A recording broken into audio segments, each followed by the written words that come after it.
OLE, the utopian world of online education. Students, you must have studied or understood what actually is social science.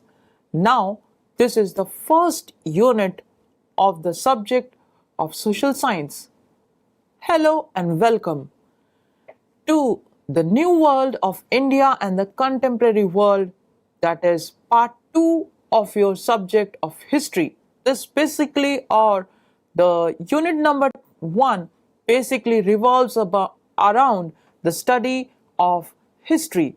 That is to say, what are the different aspects related to the history, that is your past, how everything has evolved. So history will give you an insight about how you as an individual and how the society you are living in has gradually evolved with time. As you know, history is always talks about dates and numbers. It talks about certain of the phenomena or the aspects that are very much important, because these phenomena or these incidents, that is to say, just giving an example of World War number 1 or World War 2, they have happened in the past, but they still influence our present. So history will talk about the past with dates and numbers and facts and figures, but it will help you to understand, because without understanding your past, you will never be able to formulate your future. So, for the proper development of the future, you must understand what is in your past. So, let's begin our journey to the world of history and analyze and understand that why history is necessary. So, history, as you know, helps us to develop a better understanding of the world, because history will not only talk about what actually you have in your present, in your, just as a nation or a state, but it will give you a roundabout development or how actually the history of the world has gone through, what have been the change in the society, what have been the change in the technological advancement, how the government have functioned in the past, and it will give you an understanding actually how it is presently working. Because when you analyze the past, when you understand your past, it will help you to know the difference between the past and the present, and then you will be able to judge whether your present is better or your past was better. Next, history helps you to understand ourselves. That is to say, history gives you the ability to spot and appreciate the legacies you have inherited from whom and how. Because as we know, we being Indians, we proudly say we appreciate our history.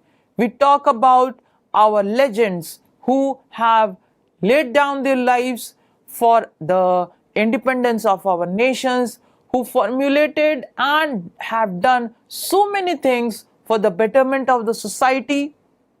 So thereby, history is the way through which we know these legends who were in the past.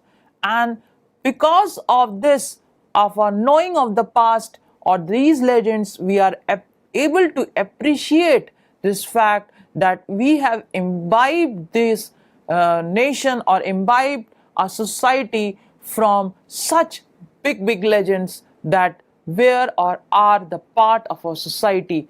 Next, history helps you to understand other people. How?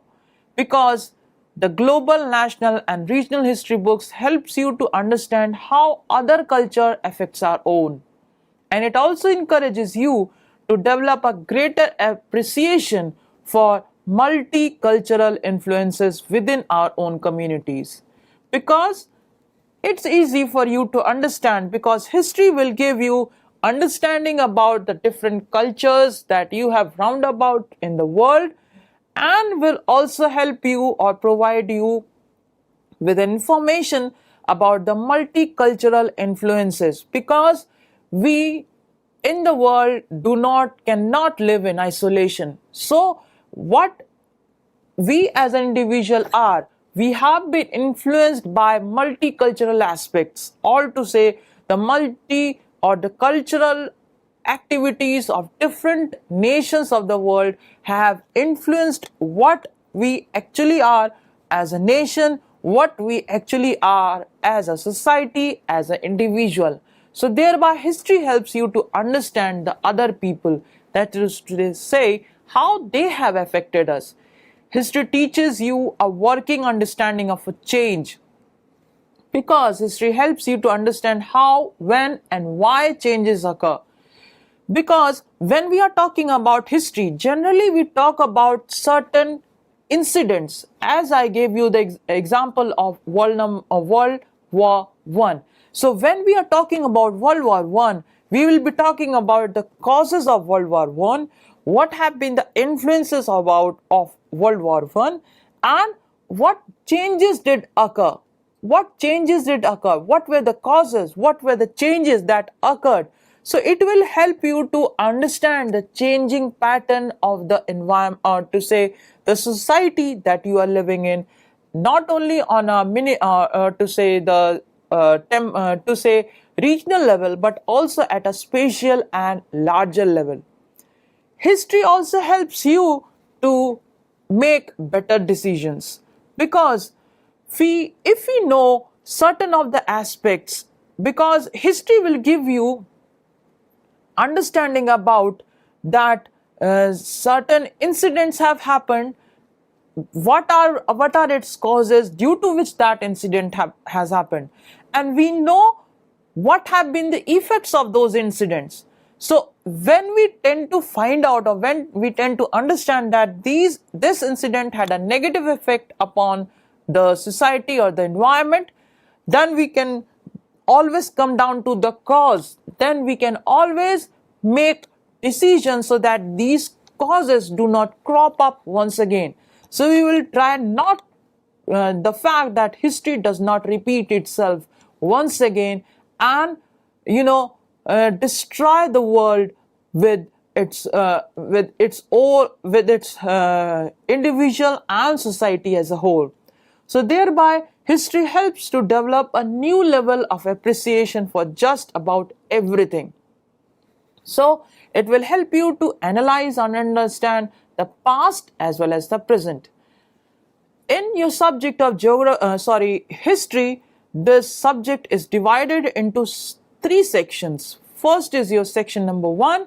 It talks about the events and processes that have gradually evolved with time passing. As in this chapter, or in this section, you will be talking about the rise of nationalism in Europe. That is, what is actually the concept of nationalism, and how the concept of nationalism first evolved in Europe, why it evolved in Europe, what have been its consequences of in Europe as a nation. Next, in the second chapter, you'll be then discussing about or knowing about nationalism in India. That is to say, the war of independence, or to say the cry of independence, why and how India achieved its independence. So what were the movements, what were the way through which they progressed. So it will give you an insight about the different aspects that is related to the independence movement of India. Then it will also give you to, or help you to understand in your section number 2, that it will help you to analyze the livelihood, the economies and the societies. That it will provide you the understanding of the livelihoods, the economies as well as the society. In this, you'll be talking about, in chapter number 3, the making of a global world. That is to say, how the concept of the global world generally evolved. That is, how globalization generally evolved, how the different nations of the world came together, what were the various aspects that have resulted into the bringing togetherness, or bringing the different parts of the world together, and what have been its influence on the different nations. It will also provide you with information about the industrialization in chapter number 4. It will help you to understand what have been the consequences, what have been the causes of industrialization in various parts of the world. Next, in section number 3, it will talk about everyday life, culture and politics, where you will be basically and mainly emphasizing about print culture and the modern world. It will give you interesting facts or give you an interesting facts about the print culture, that is to say the mass media, specifically the printing of your newspapers, magazines, everything aspects related to it, how it generally evolved, how the ideas evolved, and what are the consequences of what have been the influences of thus printing culture upon the present modern world. I hope you will go through and understand the various aspects that are related to it, and you will have a meaningful and enjoyable journey in the land of history. So, let's begin our journey and visit the land of history.